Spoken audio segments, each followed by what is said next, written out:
Sí, ya transmití. Buenos días,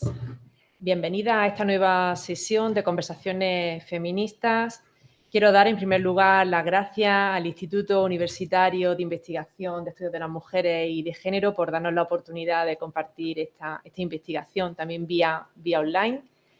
Y en esta ocasión tenemos invitada a Paloma Dulbeco, es una investigadora argentina, es licenciada en Ciencia Política y doctoranda en Ciencias Sociales por la Universidad de Buenos Aires. Y en su investigación, que nos va a contar a continuación, aborda el consumo problemático de alcohol en mujeres en la ciudad de Buenos Aires desde una perspectiva sociobiográfica y de género. Forma parte del área de salud y población del Instituto Gino Germani de la Universidad de Buenos Aires desde 2013 y ha participado en distintos proyectos de investigación en temáticas de género, sexualidad, religión y consumo de drogas. Es docente, además, de las materias de epistemología y teoría de género en la Facultad de Ciencias Sociales y también trabaja en el equipo de la Secretaría de Promoción de la Equidad y Géneros de la Facultad de Ciencias Exactas y Naturales. Toda esta labor de investigación la combina con el activismo feminista y destacamos pues, su labor como coorganizadora de la Feria del Libro Feminista en Argentina. Así que sin más doy paso a nuestra invitada, Paloma Dulbeco. Muchísimas gracias por venir y por compartir tu investigación en el instituto y bueno, escucharemos con muchísima atención todo lo que nos va a contar. Gracias María Luisa. Bueno, voy a comenzar a ver si... Ahí va. Bueno, además de la presentación que hizo María Luisa, yo quería iniciar con agradecimientos a personas e instituciones que han sido claves para fortalecer y ampliar mi formación académica y bueno, y también la de otras personas implicadas. En primer lugar, agradezco nuevamente a María Luisa, que es la tutora de mi estancia de investigación en este instituto, quien también es vicedecana de Bienestar, Visibilización y Calidad de la Facultad de Ciencias Políticas y Sociales, de la Facultad de Ciencias Políticas y Sociología.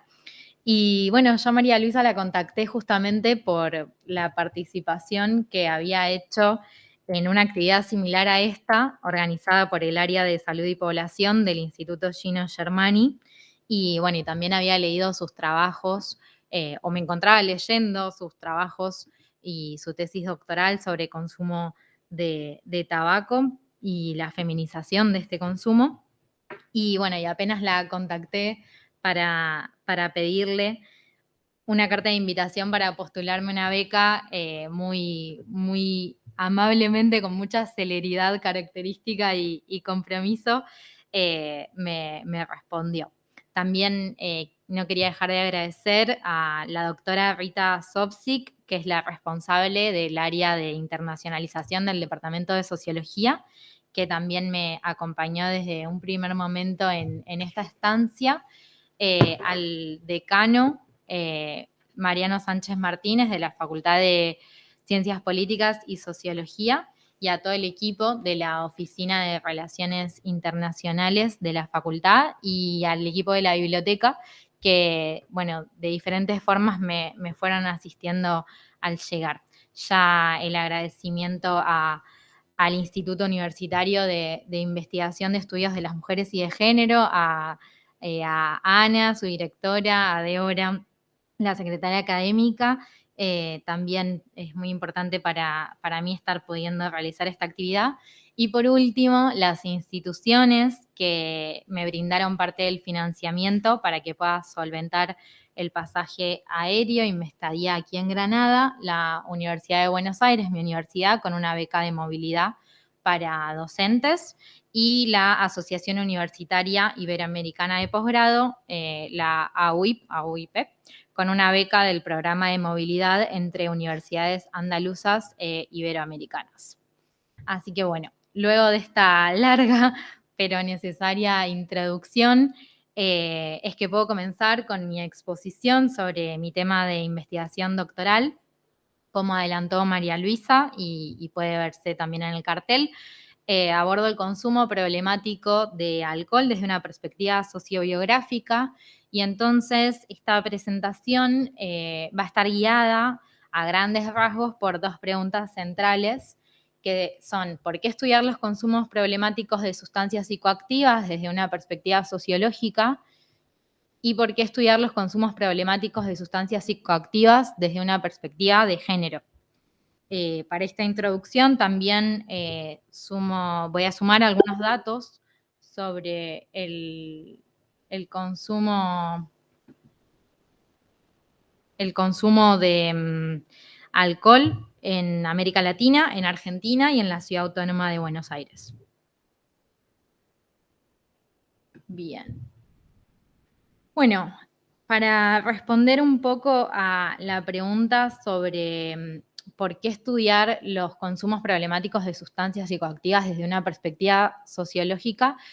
un poco tiene que ver justamente con recuperar desde el enfoque sociológico y de género también que yo hago, el interés y la legitimidad de este objeto de estudio para la sociología. Los consumos problemáticos de sustancias psicoactivas han sido mayormente estudiados desde disciplinas de la salud, ya sea la medicina, el psicoanálisis o la psicología, y en particular desde enfoques biomédicos, no los últimos mencionados. Y bueno, y como podemos ver que si bien el carácter patológico del consumo problemático de alcohol, ya llegaremos a esta definición, podría parecer un obstáculo para estudiar a este objeto desde un punto de vista sociológico, precisamente desde la sociología de la desviación, desde esta corriente, es que se estudian fenómenos sociales que han sido definidos como extraños, atípicos o extremos.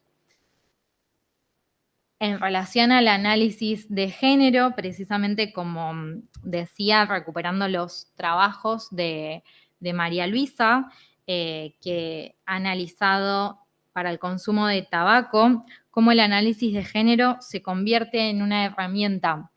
poderosa, no solo de diagnóstico, sino también de comprensión e intervención de los factores relacionados, amplio yo, con los consumos de sustancias psicoactivas en general. Con este análisis de género es que podemos entender las especificidades de los consumos de sustancias psicoactivas entre mujeres y también detectar los sesgos androcéntricos y sexistas que pueden afectar a las políticas y a las prácticas sanitarias. Asimismo, estudiar los consumos problemáticos de sustancias psicoactivas desde una perspectiva de género se complementa con lo anterior en cuanto a que permite justamente restituir el carácter de práctica social que tienen los consumos y recuperar esta legitimidad de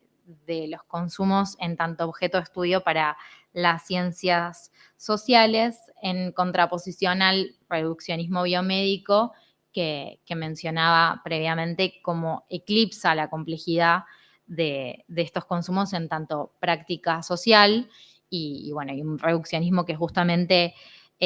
pasa por considerar únicamente los factores farmacológicos y fisiológicos y no los factores sociales, culturales, económicos, políticos y específicamente los factores de género que inciden en este fenómeno social.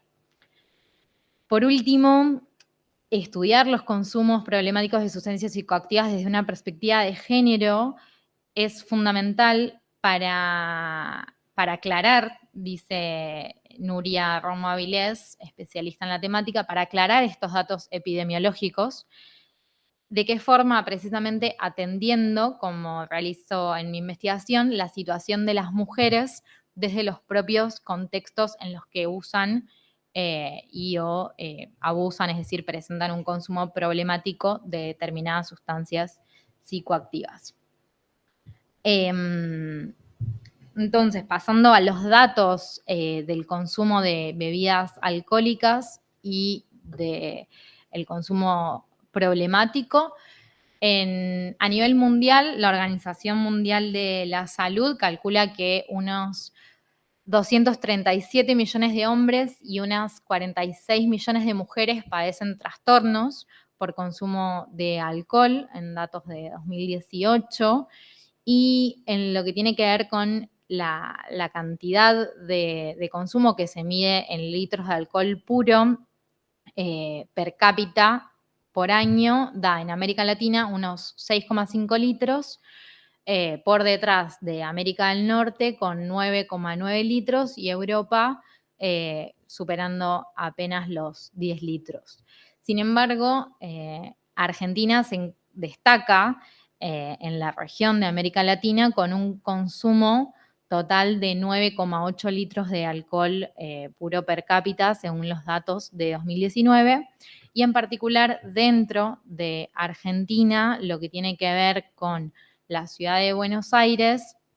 el consumo reciente que mide el consumo a lo largo del último año, en la última estadística disponible de 2017, mide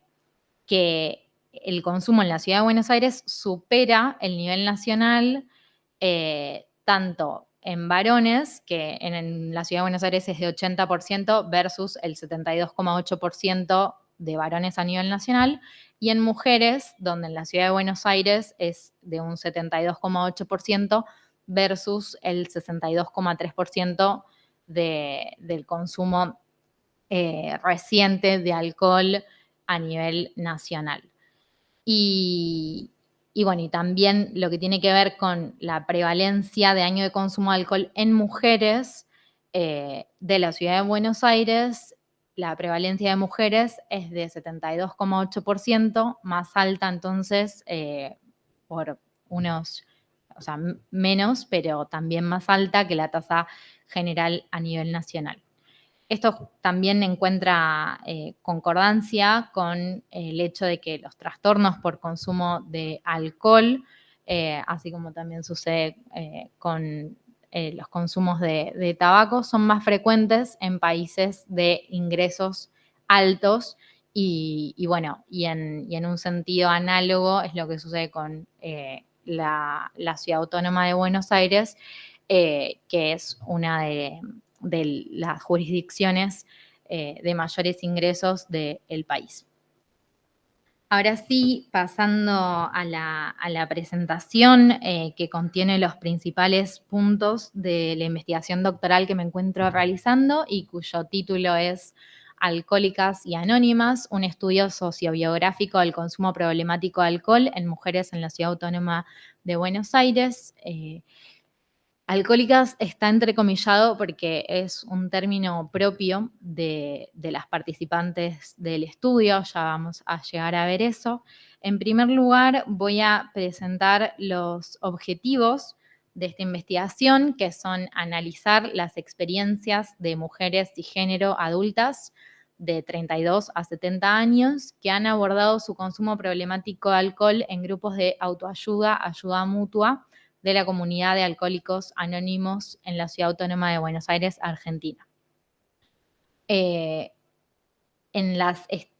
los estudios que ha realizado el Observatorio de la temática de drogas en Argentina, sale que quienes presentan un consumo problemático de sustancias dentro de las mujeres y digamos, asisten a buscar ayuda es Alcohólicos Anónimos en un 70% la vía elegida, por eso la elección, digamos, de trabajar con esta modalidad de tratamiento. El segundo objetivo, entonces, vinculado a lo anterior,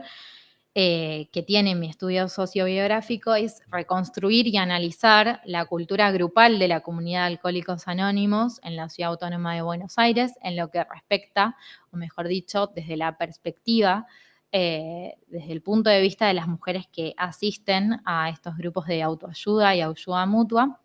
Y en tercer lugar, identificar y analizar las representaciones y discursos sobre feminidades y consumo de alcohol que estas mujeres participantes del estudio han encarnado y o que las han rodeado durante sus procesos de identificación como alcohólicas en carrera y alcohólicas en recuperación en su presente, digamos. La hipótesis que guía la investigación es que la identidad y los modelos de género inciden en las maneras en que los consumos de alcohol son problematizados por mujeres que se identifican como alcohólicas, así como en sus trayectorias terapéuticas en la comunidad de Alcohólicos Anónimos. Entonces, pasando al marco teórico y conceptual, me gusta poder compartir una cita, me quedó sumamente resaltada por una clase,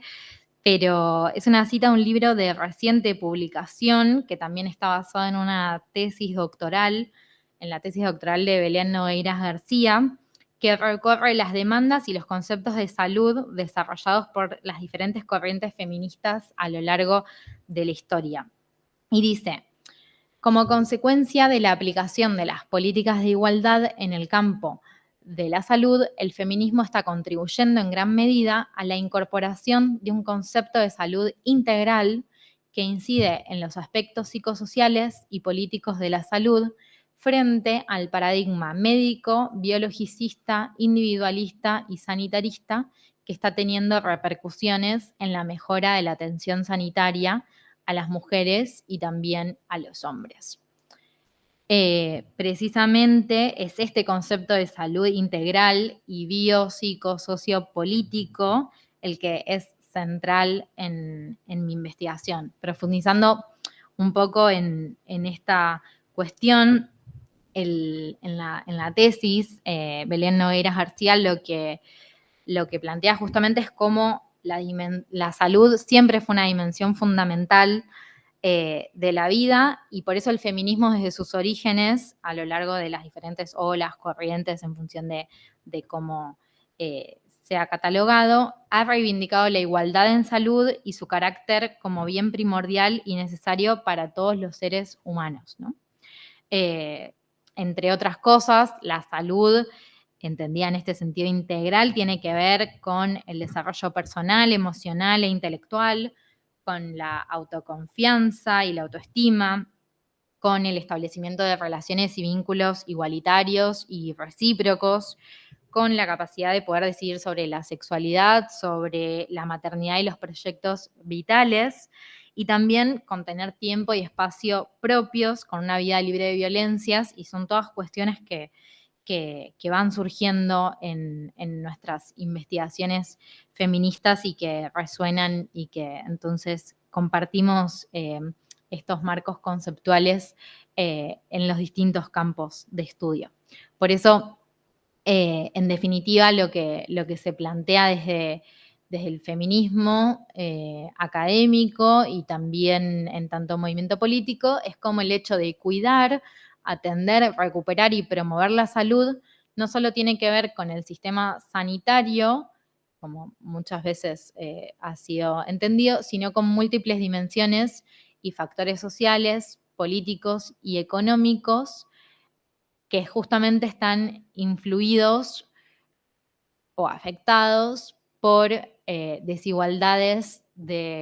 producto de las relaciones de género de carácter estructural. En ese sentido, es como decía previamente, que desde el feminismo se incorpora el carácter político o la dimensión política del concepto de salud integral, ¿no? Ahora bien, pasando al plano de epistemológico y de los aportes también del feminismo académico al estudio justamente de la salud integral, Sara Velasco Arias estudia cómo se han aplicado las posiciones epistemológicas feministas desarrolladas por Sandra Harding en el ámbito científico de la salud, y diferencia tres posiciones. En primer lugar, la del empirismo feminista, que es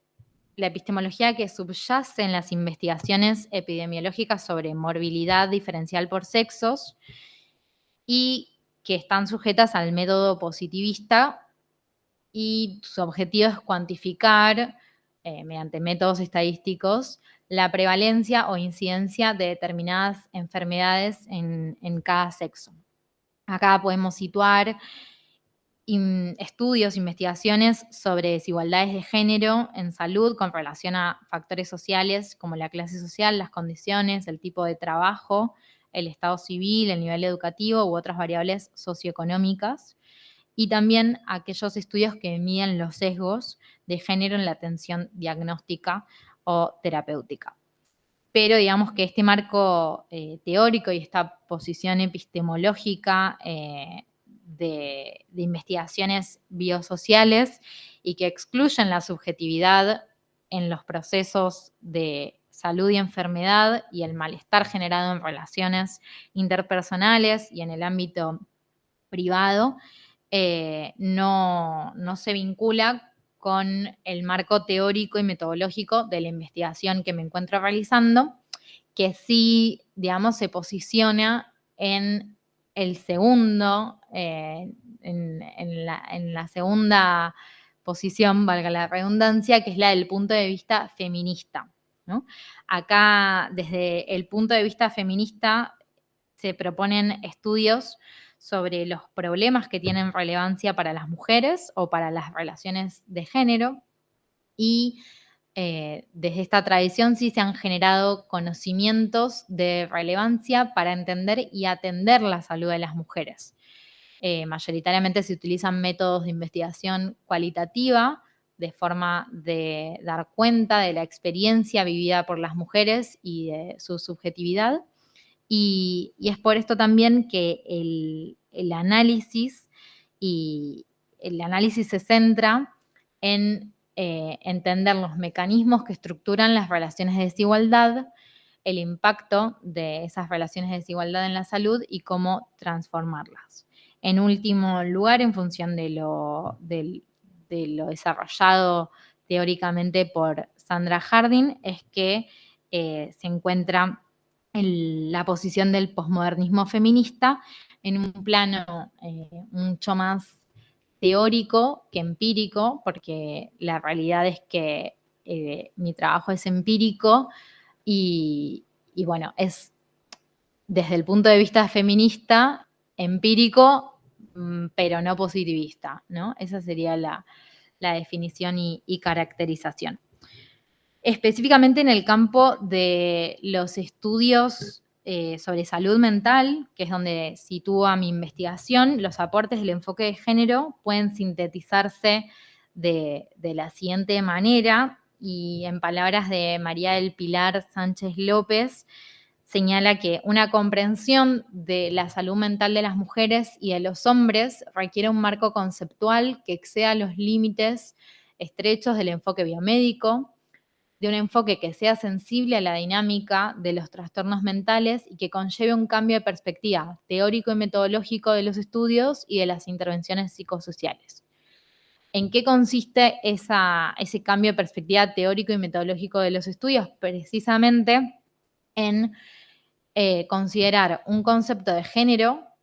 complejo y relacional, que sabemos que muchas veces desde el enfoque biomédico,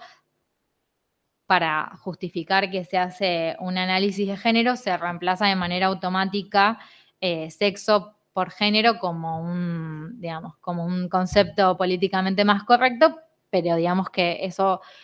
falla en términos analíticos, y por eso es que sostiene que se debe complementar, se debe utilizar un concepto de género complejo y relacional con un enfoque que permita vincular, por un lado, los determinantes sociales de la división del poder, los determinantes psicológicos de la identidad e ideales de género, y los determinantes biológicos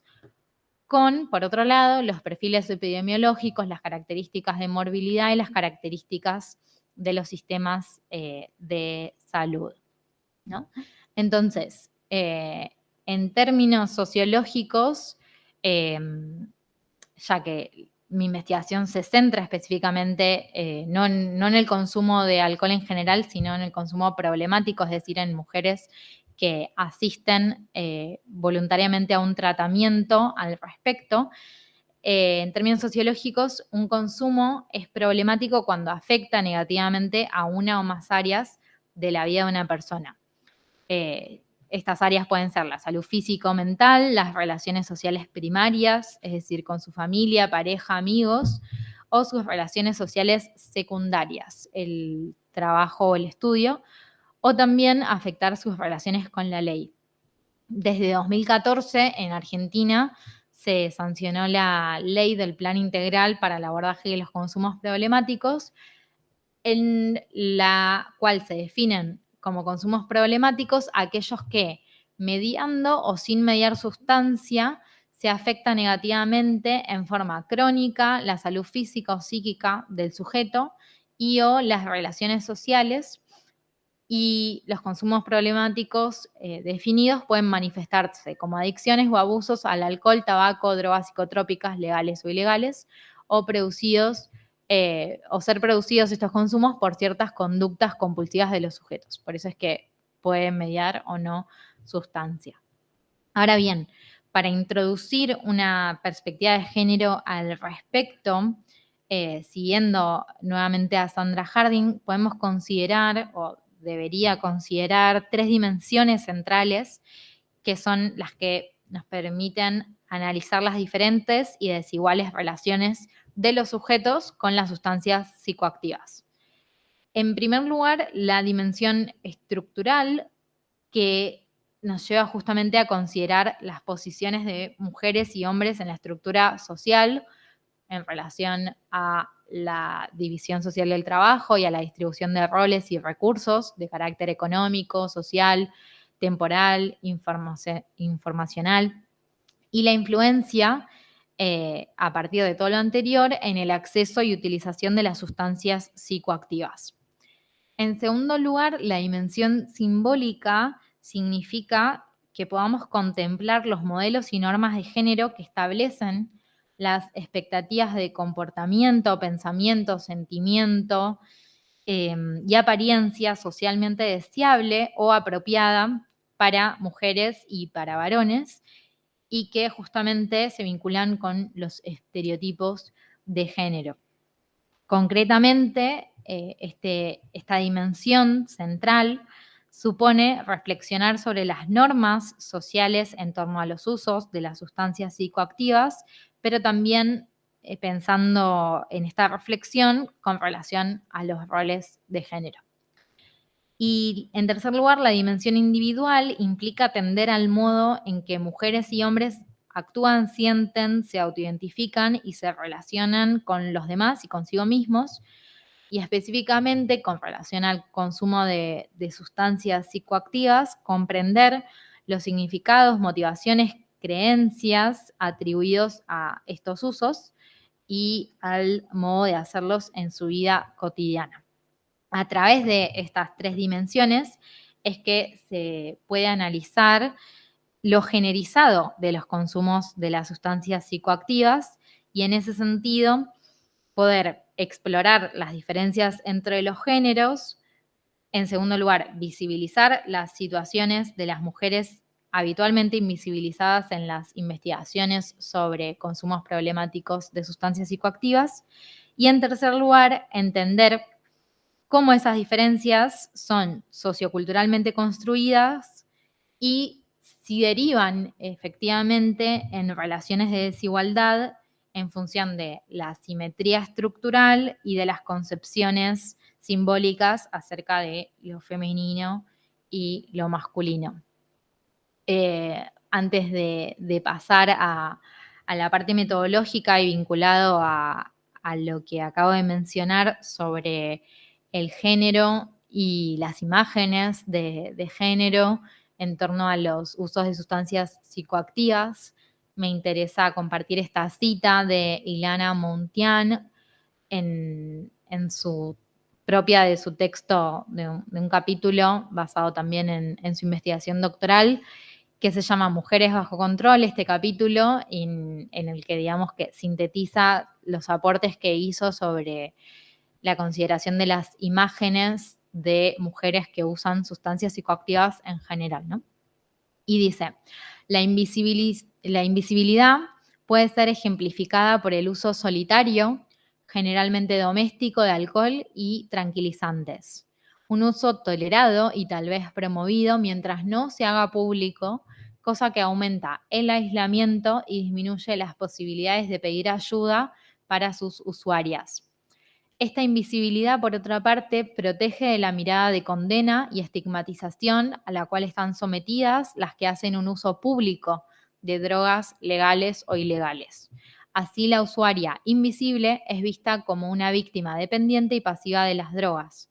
y las que usan drogas en público son identificadas como mujeres contaminadas que rechazan su feminidad. Para esto se vale del trabajo de Elizabeth Dover, que sí es específicamente sobre alcohol. Bueno, pasando, haciendo un salto categórico en lo que es la investigación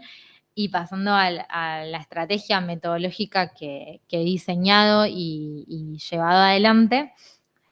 desde la investigación cualitativa, la pregunta que guía a mi investigación podría resumirse, como dice aquí, en qué puede la sociología decirnos acerca del consumo problemático de alcohol y de cómo una mujer cis se identifica alcohólica y alcohólica en recuperación en el marco de grupos de autoayuda y ayuda mutua de alcohólicos anónimos. Esto tiene que ver justamente con que el identificarse como alcohólico o alcohólica puede ser analizado como un trabajo particular de autotransformación que requiere de disposiciones tanto de carácter individual como social, ¿no? En ese sentido es que de forma justamente de abordar cómo o mejor dicho, de forma de identificar en la investigación tanto la cronología como los procesos a través de los cuales se realiza esa autoidentificación que supone una etiqueta de comportamiento desviado en el caso de las mujeres alcohólicas. Asimismo, el hecho de considerar al alcoholismo como un trabajo de autotransformación implica poder reconstruir y analizar los comportamientos, prácticas y procesos que crean justamente lo que es identificado por este dispositivo particular de tratamiento, como es la comunidad de Alcohólicos Anónimos y su programa, sobre la carrera alcohólica y las características culturales y sociales de las personas que emprenden o que asisten, digamos, a esta modalidad de tratamiento y pueden llegar a una recuperación de su consumo. Desde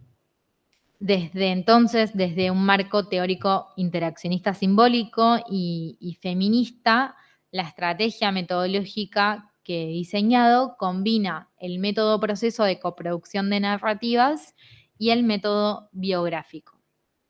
Con respecto al primero, señalar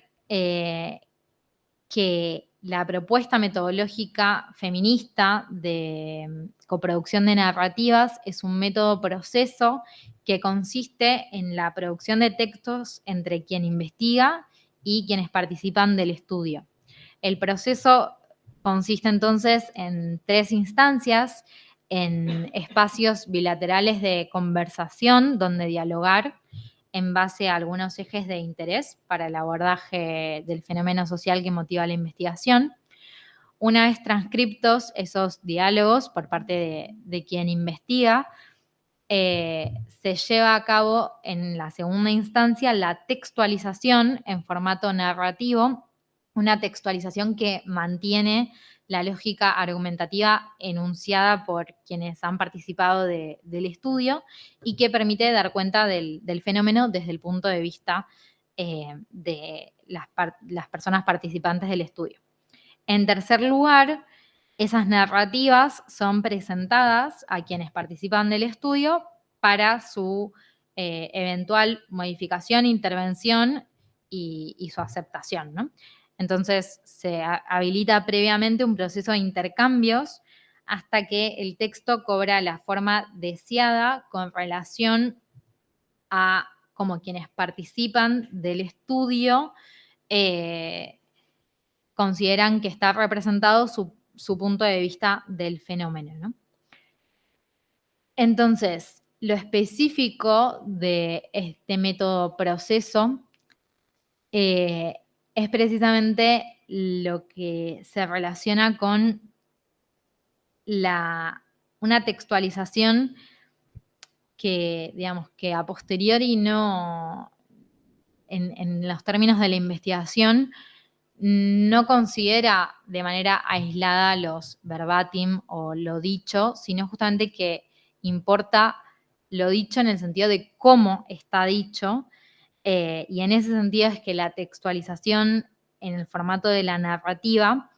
puede entenderse como una reconstrucción significante de la trayectoria sobre la que se tiene un interés teórico. Y es en ese sentido que el método proceso de coproducción de narrativas implica, siguiendo la epistemología de las teorías situadas de Donna Haraway, implica entender a estas narrativas coproducidas entre quien investiga y quienes participan del estudio en tanto teorías situadas. Por lo tanto, las narrativas están en paridad epistémica y tienen igual valor que las teorías que justamente pudiese citar de otras producciones académicas. Esto implica, obviamente, considerar que tanto las producciones académicas como la producción o coproducción de las narrativas, así como la producción de la propia investigación que me encuentro realizando, son conocimientos parciales, limitados y localizados, construidos desde posiciones y experiencias concretas cuyas situaciones de producción deben ser enunciadas. Justamente en vinculación a lo que a continuación comentaré sobre el método biográfico y sobre cómo algunas de las modalidades de llevarlo a la práctica han estado más abordadas desde el enfoque discursivo, es que me interesa mencionar 3 especificidades que han desarrollado Guzmán y Montenegro que distinguen al abordaje narrativo y, digamos, por lo cual me ha interesado, en vistas de respetar el posicionamiento epistemológico del punto de vista feminista desarrollado por Sandra Harding, considerar, o mejor dicho, compartir cuáles son las especificidades que habilita este método proceso, que son las siguientes. En primer lugar, que en contraste con las aproximaciones del análisis del discurso caracterizadas, como decía previamente, por diseccionar el texto y centrar el análisis en elementos separados y específicos y hasta muchas veces no hacer infinitas entrevistas, pero sí dar un número que sea representativo. El abordaje narrativo, por el contrario, se interesa por interrogar la trama y toma como principal unidad de interés la historia en sí. En ese sentido es justamente que no, digamos, importa más la densidad que justamente que el número total de historias. En segundo lugar, a diferencia de las aproximaciones discursivas, donde el sujeto que enuncia se diluye en el protagonismo del lenguaje y de lo que haya referido, el abordaje narrativo reconoce en la persona que narra este rol activo y constructivo y por eso es que la narración que realiza tiene una posición, una perspectiva y un valor de su subjetividad, ¿no?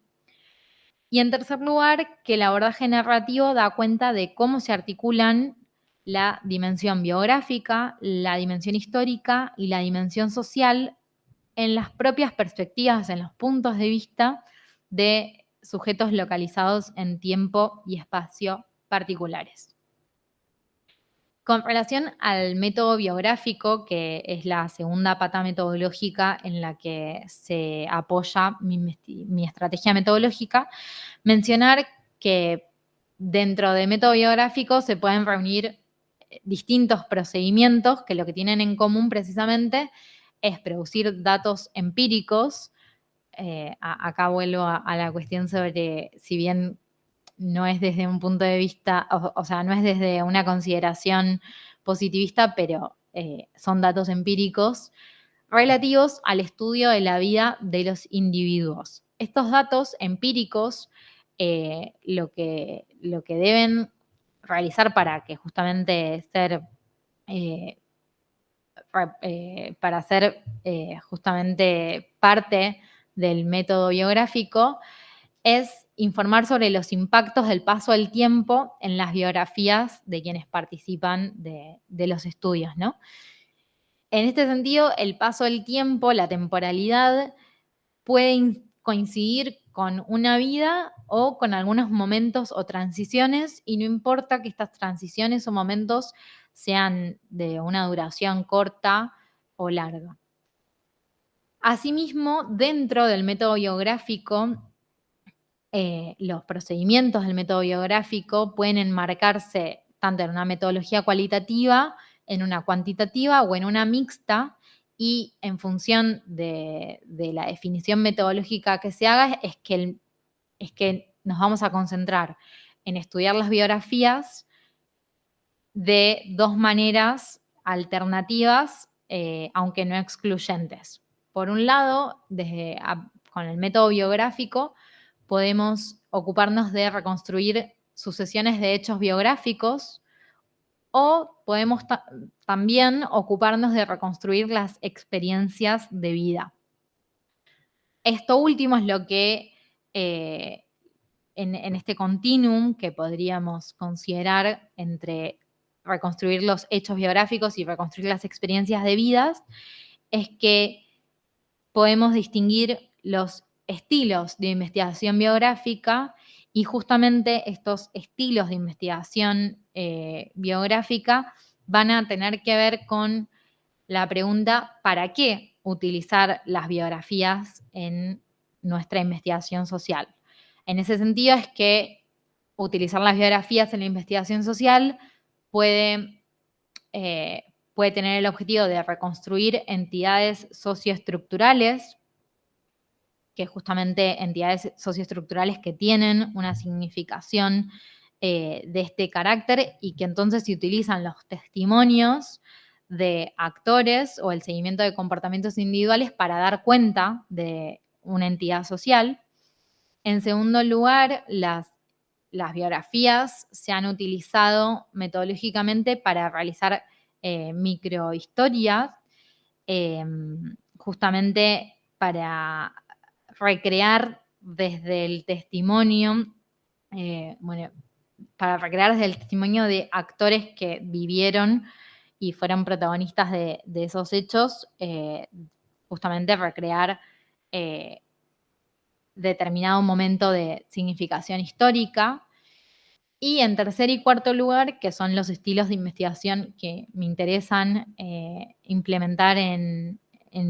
o que me encuentro implementando en la investigación, lo que tiene que ver con reconstruir culturas grupales y revelar las marcas narrativas. Con respecto a la reconstrucción de culturas grupales, justamente son trabajos, son estudios que parten de considerar cómo determinados episodios, como por ejemplo el asumir un consumo problemático de alguna sustancia psicoactiva, marca un antes y un después en la vida de dichos sujetos, y considerar los procesos de socialización producto de estos consumos y de resocialización, tanto relacional como cognitiva, a partir de abordar estos consumos. Y en último lugar, lo que tiene que ver con la revelación de las marcas narrativas, en lo que se concentra es en analizar cómo las narrativas del yo son construcciones discursivas que a través, digamos, de las cuales los individuos experimentan su identidad social, y en ese sentido es que interesa poder considerar justamente, como decía antes, cómo es que cuentan más allá de los hechos que cuentan, ¿no? Cómo recrean la experiencia en esos relatos. El trabajo de campo que realicé entre 2021 y 2023 estuvo basado en relevamientos, observaciones y encuentros vinculados todos a mujeres que han presentado consumo problemático de bebidas alcohólicas y que lo han abordado en grupos de autoayuda y ayuda mutua de alcohólicos anónimos en la Ciudad Autónoma de Buenos Aires. Con 6 mujeres de la comunidad de Alcohólicos Anónimos, mujeres que participan activamente, mantuve encuentros, y a lo largo de 3 encuentros con cada una y luego de realizar entrevistas biográficamente orientadas, es que construimos con cada cual su narrativa biográfica. De manera complementaria, este corpus discursivo, conformado por las narrativas biográficas, tiene también como corpus de análisis las notas de campo que realicé de actividades abiertas organizadas por la comunidad de Alcohólicos Anónimos, que fueron de carácter virtual durante 2020 y 2021 en el marco de la pandemia, y también documentos aprobados por la Conferencia de Servicios Generales de Alcohólicos Anónimos y publicaciones como una revista elaboradas por la comunidad de alcohólicos anónimos de Argentina, donde han participado algunas de las participantes del estudio. Como mencionaba previamente, entonces, en el análisis me centro en 2 cuestiones. Por un lado, en la utilización de los procedimientos biográficos para reconstruir la cultura grupal de Alcohólicos Anónimos desde la perspectiva de las mujeres participantes de esta comunidad como sujetos epistémicos privilegiados, y de esta forma estudiar la intersección entre las subjetividades individuales, las relaciones interpersonales y las rutinas institucionales, analizar la identidad social que participa activamente en la adquisición de nuevas autoimágenes, nuevos lenguajes del yo, nuevas relaciones con otros y nuevos vínculos con el orden social, en tanto agentes activos, ¿no?, de estos procesos de tratamiento. Si bien utilizan lenguaje propio del programa de los 12 pasos de Alcohólicos Anónimos, hay reapropiaciones, muchas veces hay tensiones y modificaciones, entonces, y bueno, y justamente influidas también por la identidad de género y por los modelos de género. Eso es lo que interesa particularmente a este estudio. Y en segundo lugar, los procedimientos biográficos también son utilizados en esta investigación para revelar las marcas narrativas de mujeres que se identifican como alcohólicas en recuperación. Justamente es esta identidad,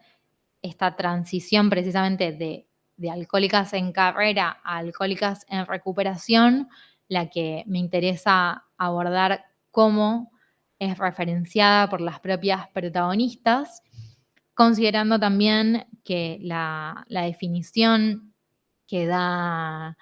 el programa y que asumen estas mujeres al reconocerse como alcohólicas en recuperación, la definición que da de los consumos problemáticos es de una enfermedad crónica, y por eso es que se siguen identificando como alcohólicas en recuperación y no precisamente como ex-alcohólicas o ex-adictas en otros términos ya que han quedado antiguos. Entonces, en función de esto, es que me interesa estudiar la forma, las maneras, a partir de qué soportes cuentan sus vidas y sus vidas en un sentido completo, ¿no? Si bien todas comparten el haber atravesado y ser partícipes de la comunidad de Alcohólicos Anónimos, no es en el consumo en lo único que se han centrado las conversaciones. Y por eso es que desde esta perspectiva metodológica y analítica, eh, se propone abordar de manera temática, estructural e interactiva las narrativas del yo. Justamente cuáles son los temas que surgen en esas narrativas, cuáles son los soportes estructurales y en el sentido interactivo, bueno, cuáles plantean que son sus audiencias, porque en definitiva lo que están dando es una imagen pública de sí, una construcción discursiva que habilita ese posicionamiento y la representación de su punto de vista de la experiencia vivida. Sobre los primeros hallazgos, los primeros resultados del análisis, puedo adelantar que no solo el consumo de alcohol está generizado, como han trabajado otras producciones académicas en lo que tiene que ver con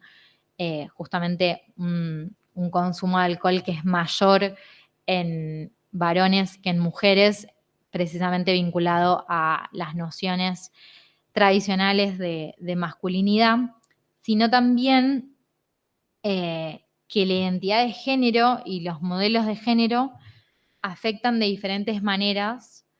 la problematización del consumo, justamente como se ve en esta diapositiva, cómo las mujeres llegan a identificarse en tanto consumidoras problemáticas o alcohólicas, y también la identidad de género y los modelos de género afectan las trayectorias terapéuticas de quienes reconocen estar teniendo un consumo problemático de alcohol. Sobre lo primero, en la identificación como alcohólicas de mujeres con consumo problemático de alcohol, que lo han abordado en grupos de autoayuda y ayuda mutua de Alcohólicos Anónimos, algunas de las marcas de género que he encontrado en las narrativas de estas mujeres tienen que ver con el ocultar su consumo en función del doble estigma que las atraviesan tanto consumidoras y mujeres, y cómo esto reproduce estereotipos de género, justamente de cómo no sería lo más adecuado para una feminidad. En este sentido es que están las nociones de respetabilidad y bueno, de cómo el consumo de alcohol y un consumo excesivo o problemático entra en choque con los estereotipos de género y con los roles de cuidado. En segundo lugar, lo que tiene que ver con que la preocupación social, y acá incluye en preocupación social tanto a lo que tiene que ver con afectos, familias y también profesionales de la salud, y esto es, creo yo, lo más presente para o lo más vivido en las experiencias y relatado. La preocupación social se centra en si están embarazadas o si son madres. En ese sentido es que hay un reduccionismo porque, por ejemplo, mencionan cómo los profesionales o las profesionales de la salud solo consultaban si había consumo de alcohol en el caso de que hubiera presunción de embarazo o precisamente de estar embarazadas, mencionar el desalentar esta práctica, ¿no? Entonces, en un tercer lugar, otra cuestión que afecta la identificación de las mujeres con consumo problemático como consumidoras problemáticas es el temor a perder la responsabilidad familiar en el caso de que tengan hijos, hijas, y que esto constituye una barrera muy grande a acceder a los tratamientos, que precisamente se fundamenta en el temor de que en el caso de pedir ayuda o de abordar sus consumos problemáticos en tratamientos, existe el temor de que se les quite la responsabilidad familiar o lo que antes se conocía como patria potestad de sus hijos. Que obviamente esta cuestión se vincula con el doble estigma en tanto consumidoras mujeres, ¿no? La marca de género, y madres, que nuevamente reproduce estereotipos de género. Y en último lugar, la ausencia de acompañamiento que ha afectado a estas mujeres, acompañamiento ya sea de sus parejas, en el caso de tenerlas, o de integrantes de sus familias, o que en el caso de haber acompañamiento han sido otras mujeres. Y esto también tiene consonancia con datos de estudios precisamente, por ejemplo, del teléfono público al cual se pide asistencia en la ciudad de Buenos Aires, que hay una diferencia de género abismal entre quienes llaman, y es que mientras que las mujeres que llaman pidiendo ayuda para otras personas, los varones llaman, los varones que llaman todos para sí mismos, y no es que no haya, como muestran los datos, no es que no haya mujeres con consumos problemáticos o también llamados trastornos, sino que hay un estigma a esta cuestión, y por eso es que por su propio cuidado o por su autocuidado cuesta más ese llamado, y ante la consulta del profesional o la profesional menciona que no es, que es para otra persona, ¿no? Y en lo que tiene que ver con las trayectorias terapéuticas y las marcas de género que las narrativas de las mujeres han dado cuenta, aparece nuevamente el doble estigma en tanto consumidoras y mujeres, y también la referencia a vivencias y a la incomodidad de relatar y de compartir testimonio en los grupos mixtos, o sea, en los grupos de alcohólicos anónimos integrados tanto por mujeres como por varones, de experiencias vinculadas a su sexualidad y a experiencias de relaciones sexuales estando en carrera alcohólica. Y por esto es que también aparece en algunas de las mujeres participantes del estudio un interés y un compromiso en asistir a grupos de mujeres, grupos de alcohólicos cerrados para mujeres. En tercer lugar, otra cuestión que aparece en relación a las trayectorias terapéuticas es la triple o cuádruple jornada laboral jornada laboral que podríamos decir que atraviesan algunas de estas mujeres, al tener por un lado la jornada laboral formal de empleo, en segundo lugar, dado que son las únicas responsables de tareas de cuidado de niños, niñas o adultos mayores a cargo, esta segunda jornada laboral de carácter no remunerado de las tareas de cuidado, y la triple y cuádruple jornada son las que se relacionan con la dimensión terapéutica, que en el programa de Alcohólicos Anónimos, y por eso es que es tercera y cuarta, implica no solo la asistencia a los grupos, a los grupos cerrados, sino también el hacer servicio, que hay diferentes modalidades de hacerlo, pero que implica un tiempo que en los relatos de las propias mujeres señalan la complicación de disponer de ese tiempo para, además de ir al grupo y ya tener que resolver de qué forma sustituían sus tareas, su rol de cuidado con respecto particularmente a sus hijos e hijas. Además, disponer de tiempo para el servicio y cómo eso afecta su consideración dentro del grupo de la comunidad de Alcohólicos Anónimos al cual pertenezcan. En cuarto lugar, la violencia de género de parte de la pareja, violencia de género relatada en tanto la aparición de celos con respecto, o sea, violencia psicológica bajo este formato, en cuanto a que al grupo de Alcohólicos Anónimos no iba a recuperarse, sino a establecer relaciones interpersonales y afectivas. La violencia física, que muchas veces se vinculaba con los contextos de consumo, y las separaciones y rupturas producto precisamente de estar realizando el tratamiento. Y en último lugar, vinculado también con lo ya mencionado en cuanto a la identificación, una ausencia de acompañamiento durante el proceso de tratamiento y o un acompañamiento que es asumido por otras mujeres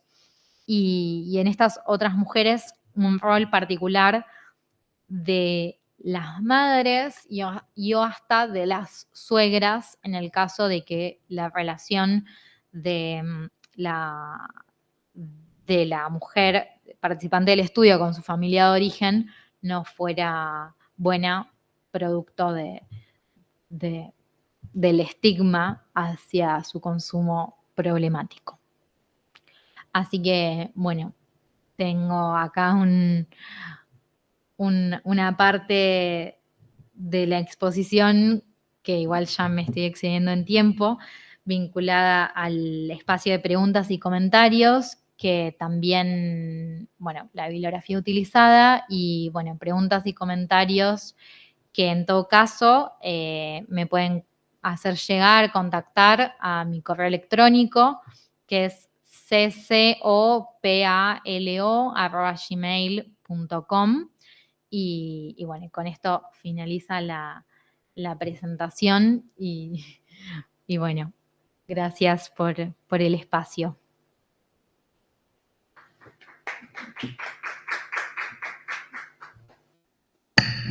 Muchísimas gracias, Paloma, por compartir tu investigación. Aprovecho también para darte la enhorabuena, ¿no?, por el magnífico trabajo que estás desarrollando y sobre todo por la calidad, ¿no? La calidad y el enfoque pedagógico con el que has transmitido tu investigación, que yo creo que es de gran valor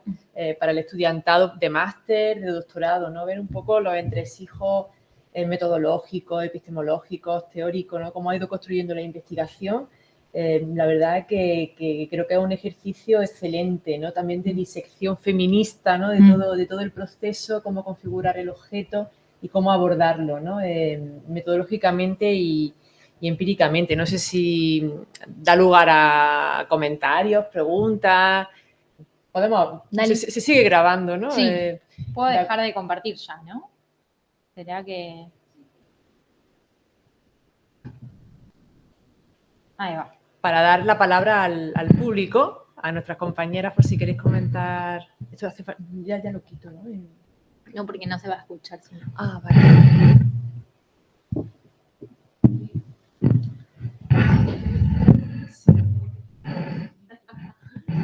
Pues igual, muchas gracias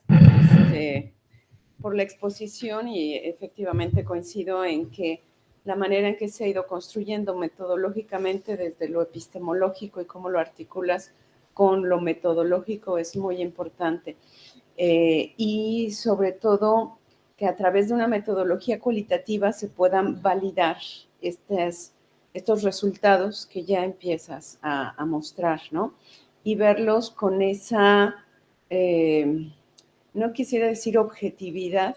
porque no es uno de los propósitos de una investigación cualitativa y feminista, pero sí muy palpables, visibles, tangibles, para encontrar, ¿no? Esas experiencias ahí. Yo lo que quisiera pedirte es si puedes profundizar un poco más como cómo fue ese encuentro con las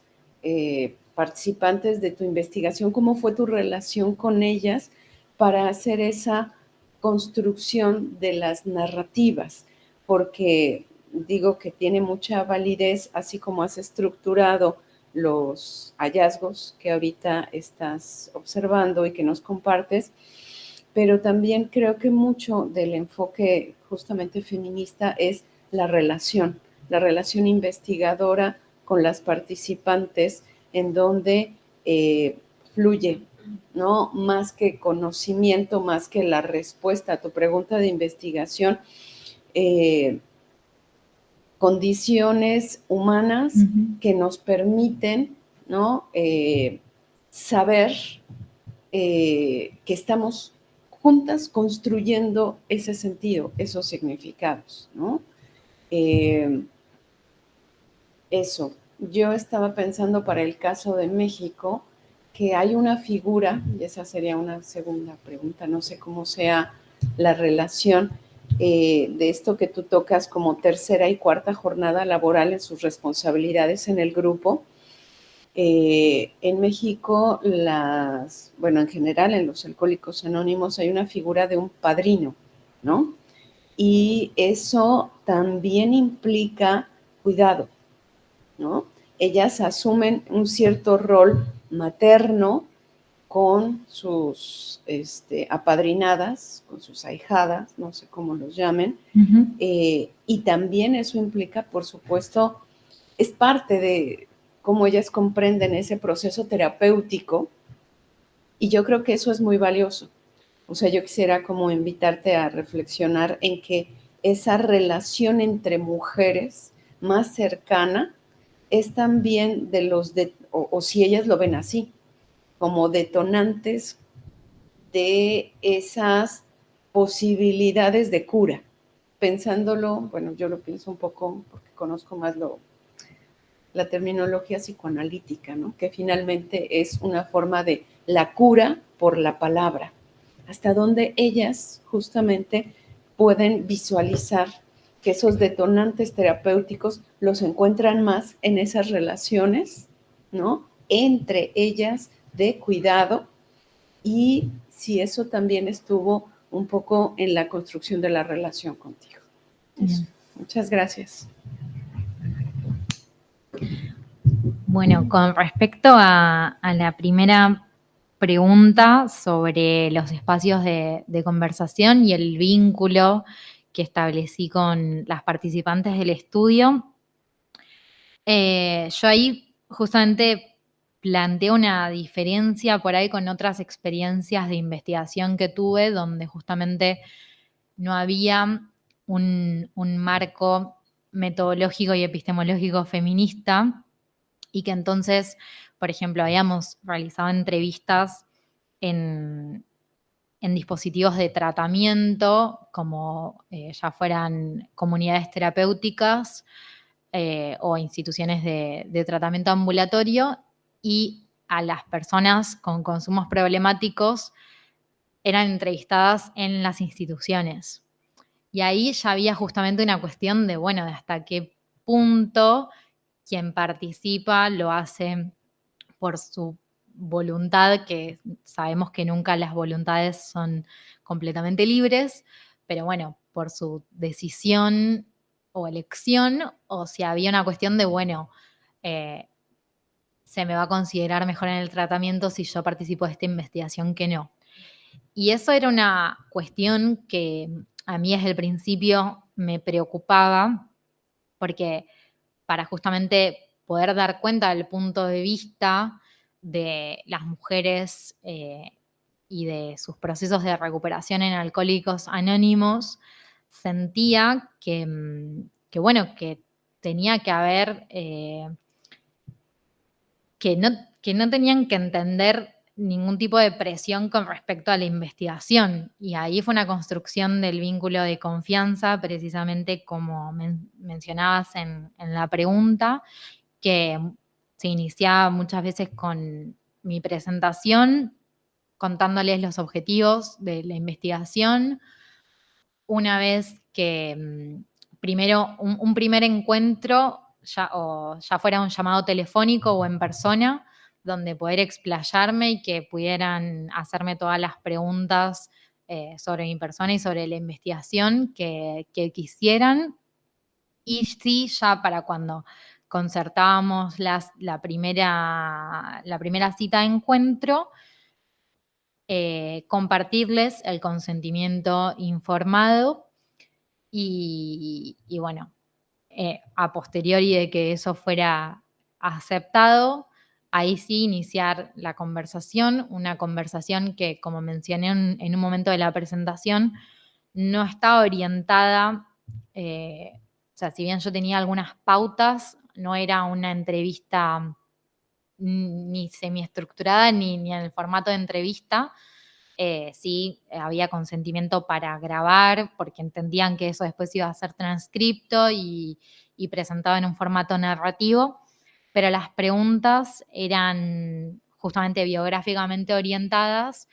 en función de cómo contarían su vida y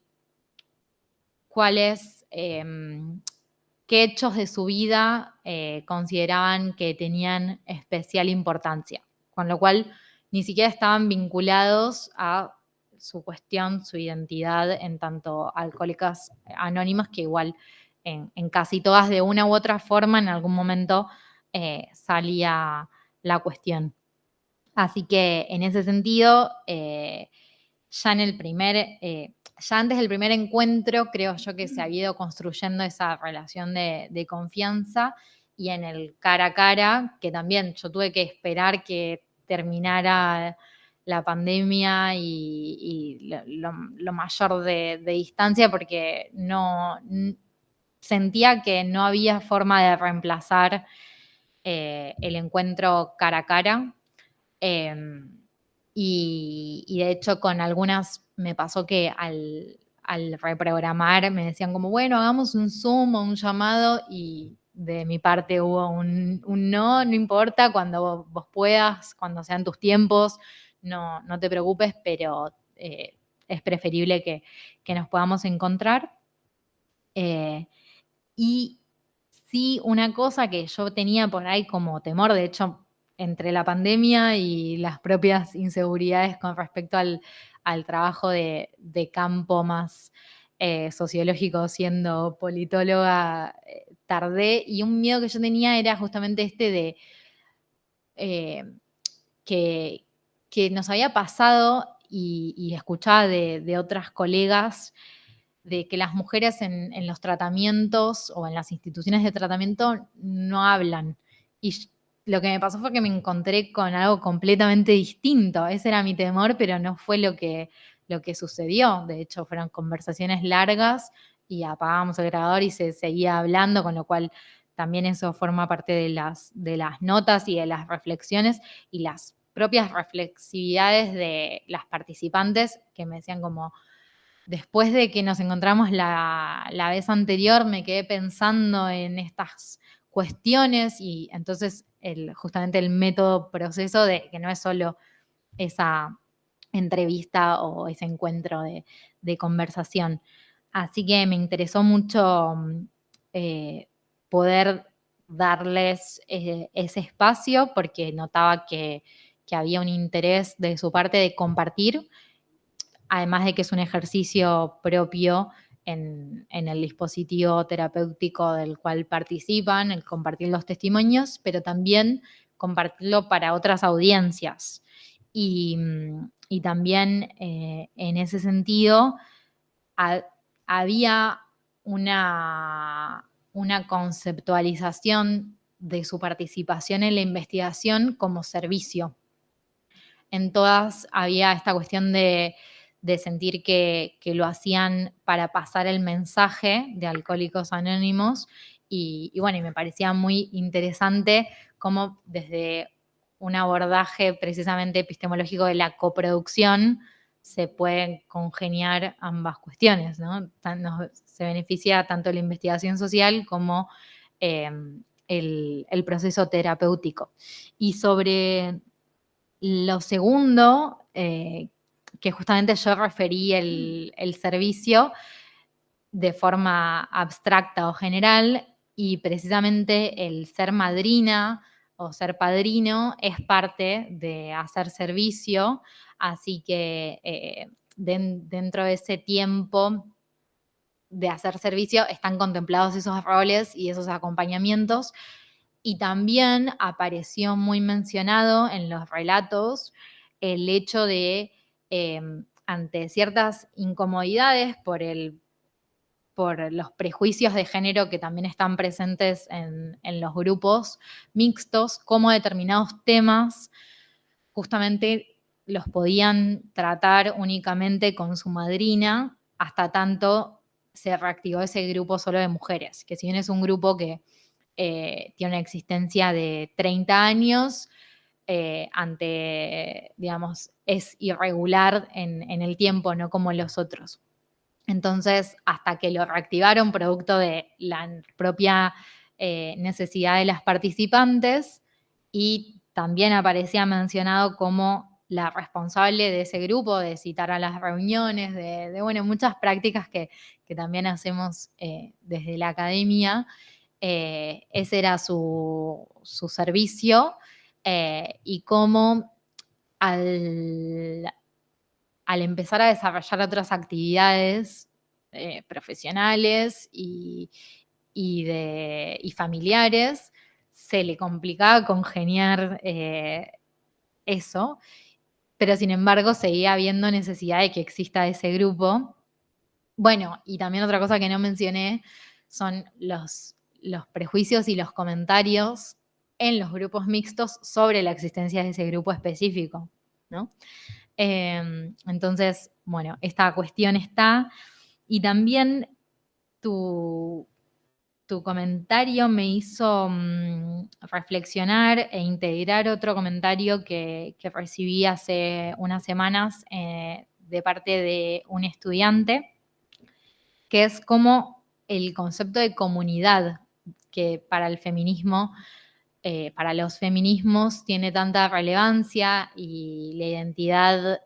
en tanto comunidad de lesbianas, gays, travestis, trans, y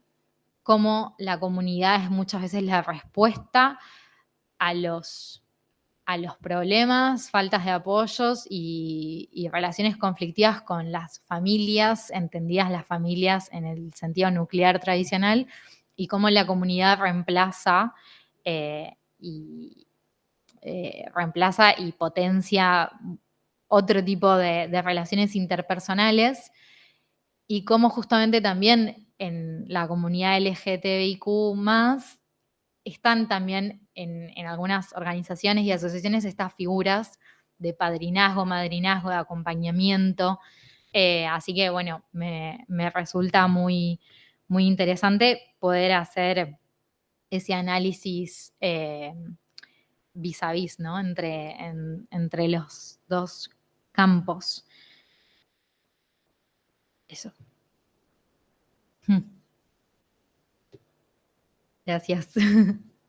también quería participar. Bien. Yo creo que desde aquí, yo suscribo, empiezo felicitándote por la excelente presentación y el maravilloso tema. Suscribo lo que se ha dicho y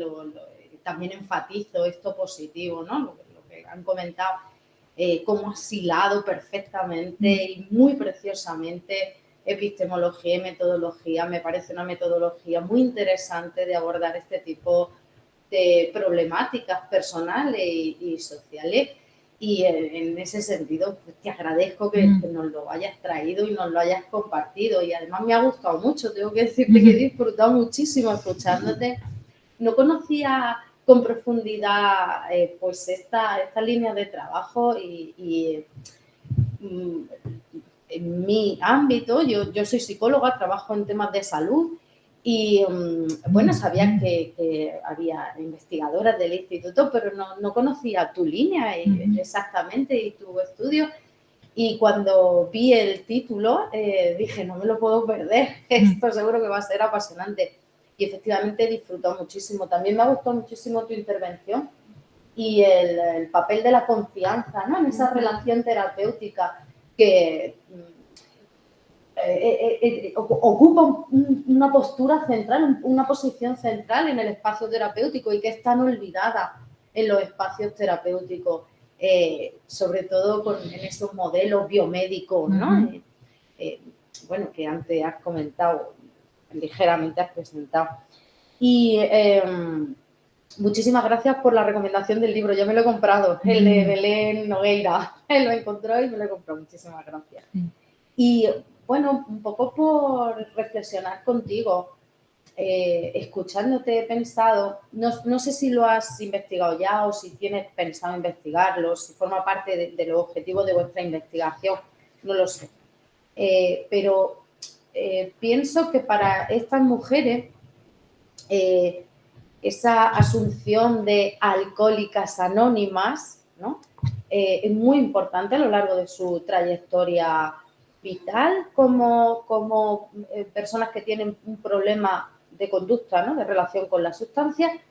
pero también en el proceso terapéutico. Y me preguntaba si de alguna manera ellas tienen conciencia de lo cargada que está su experiencia y su problemática, de esas cuestiones de identidad de género y de modelos de género socioculturales.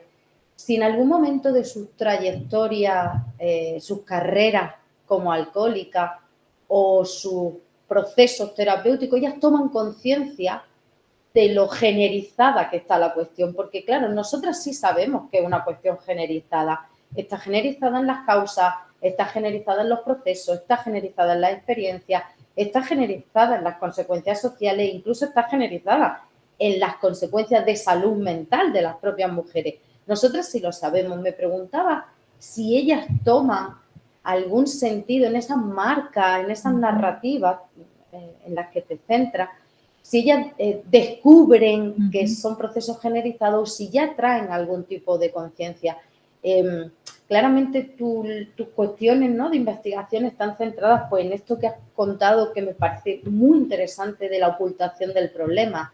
por las implicaciones que puede tener, por ejemplo, de cara al cuidado de sus niños y niñas, o lo diferente que es vista la problemática y abordada la problemática, si son mujeres o si son hombres. Ellas toman conciencia, seguro que conocen estas cuestiones, pero me preguntaba si llegan a esas narrativas contigo y tienen ese proceso de insight o de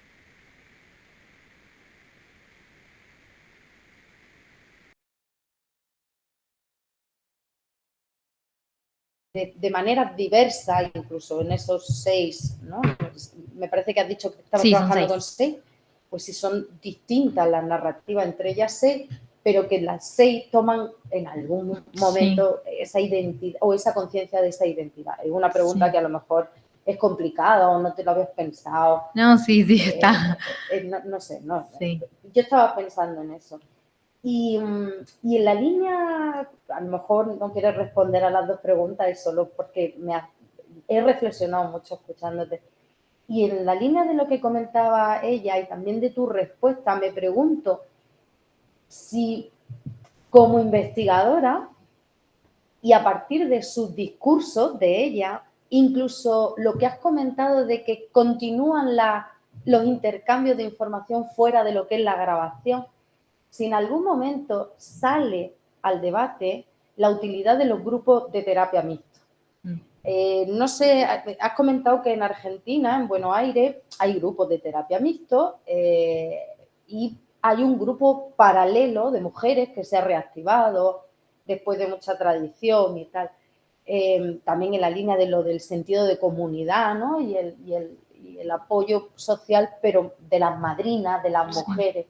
Entonces me preguntaba, porque aquí en Granada, a mi conocimiento, no existe el grupo terapéutico de mujeres, y a mí me parece que tiene que estar presente en cualquier abordaje de salud de las mujeres, esos grupos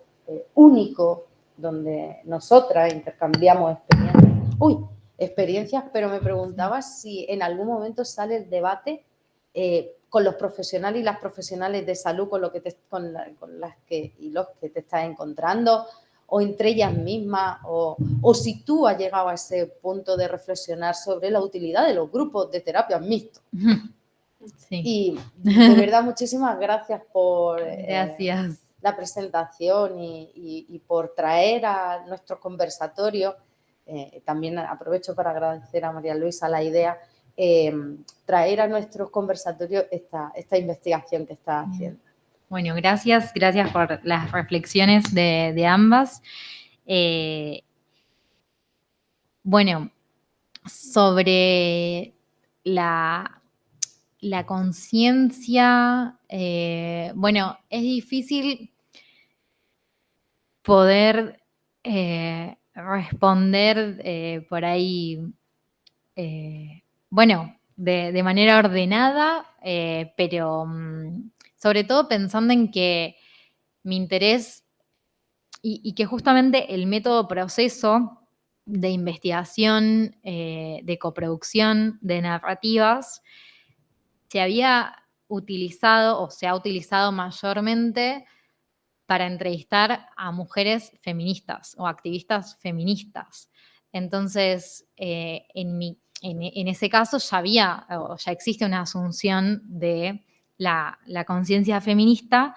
y en mi caso no, digamos, yo sentía que estaba tomando prestado un método proceso para otro campo de estudios, pero me terminé encontrando con distintas cosas, como la propia variedad dentro de esas 6 mujeres. Entonces, eso estuvo. En algunas había mayor conciencia feminista que en otras, algunas hasta se asumían. Me ha pasado, por ejemplo, que en la presentación una me dijera,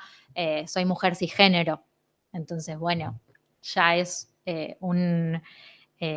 este sentido de revelar las marcas narrativas y los soportes, bueno, ya hay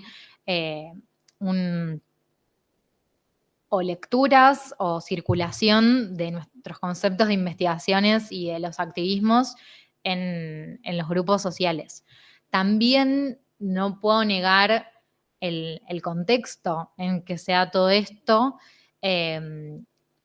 si bien yo empecé a contactarlas en 2020, 2021 y las entrevistas, los encuentros fueron en 2022 y 2023, la masividad que adquirió desde el 2018, en particular con el debate del aborto, aparece en sus relatos de vida, en los relatos de vida de algunas de ellas, esta cuestión. Y también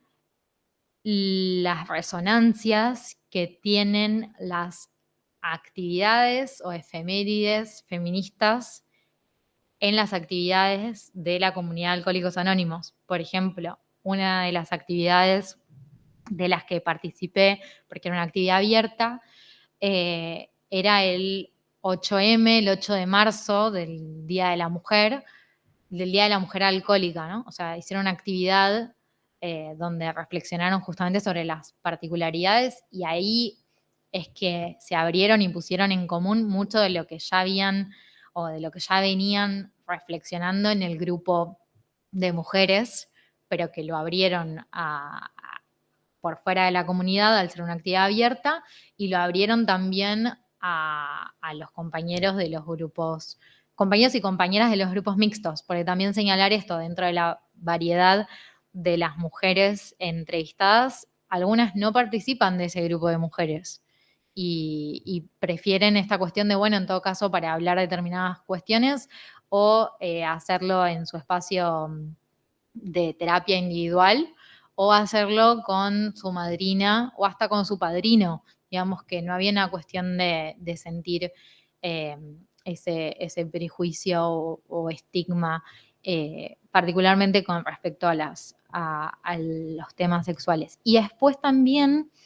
con respecto a la pregunta, la primera sobre la conciencia, sí me pasó, bueno, esto que comentaba, por ejemplo, de cómo de un encuentro al otro, una persona me dijera todo lo que le había movilizado, y que además había sido una persona que en el primer encuentro mencionaba que si bien sigue asistiendo a reuniones de Alcohólicos Anónimos, ya lo hace desde otra forma en la cual no tiene esa necesidad de expresarse ni cuenta cosas privadas, y está como muy esta barrera de preguntarse, de reflexionar de su parte en definitiva, ¿para qué estaba participando entonces de esa investigación que le suponía esta exposición? Y bueno, y ahí justamente es una de estas personas, digamos, que yo noté que ya venía con una conciencia feminista y precisamente con este soporte de estar haciéndolo por otras mujeres que pueden estar en el presente atravesando lo que ella había atravesado, lo que había sufrido, y que si al menos a una de esas su discurso, su narración, su narrativa podría ayudarla, ya sería suficiente para que ella lo esté compartiendo. Y bueno, y eso es algo que está muy presente en las investigaciones sobre violencia de género de distinto tipo, con lo cual las resonancias entre los campos de estudios siguen apareciendo. Y después sí también me pasó, y acá creo yo donde está también el valor de este método proceso feminista y el valor de la investigación social con una perspectiva de género, que quizás por ejemplo, en una mujer que nunca asistió a este grupo de mujeres y sí, que no noté ninguna cuestión de su relato que la asociara al feminismo o al activismo, el estar en la conversación en que compartimos me llegó a decir, nunca había pensado en esto. Y lo que nunca había pensado era precisamente sobre las cuestiones de su vínculo con la sexualidad vinculada al consumo. Entonces, ahí hubo una transformación y, digamos, y algo que se habrá llevado a trabajar tanto en su terapia individual como en su terapia grupal en Alcohólicos Anónimos. Y bueno, y fue producto del encuentro, de la bilateralidad entre investigación y persona participante del estudio, con lo cual, bueno, fue muy, muy grato. Claro, más bien me refería, por ejemplo, a este tipo de experiencias personales y no tanto a la conciencia feminista o al activismo feminista, que una mujer puede simultáneamente a sus problemas de conducta tener, ¿no? Más me refería si el propio proceso de participación contigo o el terapéutico le llevaba a ganar conciencia o si ya tenían algún tipo de conciencia de lo atravesadas que estaban su experiencia. No, en realidad, por ejemplo, yo noto ahí que sobre todo en las que sí participan del grupo de mujeres, ya estaba bastante trabajada la cuestión y bueno, y que no deja de tener que ver justamente con la horizontalidad y la grupalidad y el encontrarse. Pero también esto quería señalar, que lo había pensado pero no lo había dicho, con relación a tu pregunta, que es que en definitiva, para todas las personas, sean mujeres o varones que participan de Alcohólicos Anónimos, el participar de un grupo entre entre iguales, digamos, que la identidad de alcohólicos y el entender al alcoholismo como una enfermedad y todas las cuestiones que caracterizan al programa, les permiten justamente politizar sus experiencias personales, ¿no? Y eso es algo que tiene su propia historia y su propio desarrollo en el feminismo, con los grupos de autoconciencia, pero que encuentra resonancias para la población en general. Y asimismo, particularmente para las mujeres, que muchas veces también pasaba esto, que de existir al existir este grupo de mujeres, estos comentarios sobre, pero si la enfermedad es la misma para todos, y no, o sea, ya había una reflexión de muchas de las mujeres participantes del estudio de por qué no es lo mismo, y estaba trabajada esa cuestión, no fue algo únicamente del encuentro conmigo. Y ahí también es donde está justamente, y donde así eso no sucediera, igual yo creo que tendría validez la investigación, pero por eso también mi considerarlas sujetos epistémicamente privilegiados y que en definitiva están haciendo teorías sobre espacios y lugares que habitan a los cuales yo no accedería de otra forma, porque son sus propias experiencias. Y bueno, y eso está. Y después también otra cosa muy interesante que no conté, pero que se vincula con esto y algunas cosas que fueron saliendo de los comentarios. Por ejemplo, lo que tiene que ver con cómo han resuelto, o sea, cómo me han relatado que resolvieron situaciones en las que, por ejemplo, a las reuniones de grupo asistían mujeres con sus hijos y que entonces, claro, o sea, esa situación se la encuentran solo de parte de mujeres. Los hombres que participan no tienen esa necesidad. Entonces, bueno, son todas cosas que yo no es que pregunté específicamente o que fui a buscar con algún prejuicio académico, sino que emergieron de sus relatos. Y también cómo a partir de eso, por ejemplo, desarrollaron una sala de juegos en algunos espacios y dispusieron que algún integrante de la comunidad que no estuviera haciendo grupo en ese momento lo cuidara, se encargara del cuidado y bueno, y son todas prácticas sumamente interesantes y generalizadas que por eso interesan a la investigación. Eso estuvo. Muchísimas gracias, Paloma, y también muchas gracias a las compañeras por sus reflexiones e intervenciones.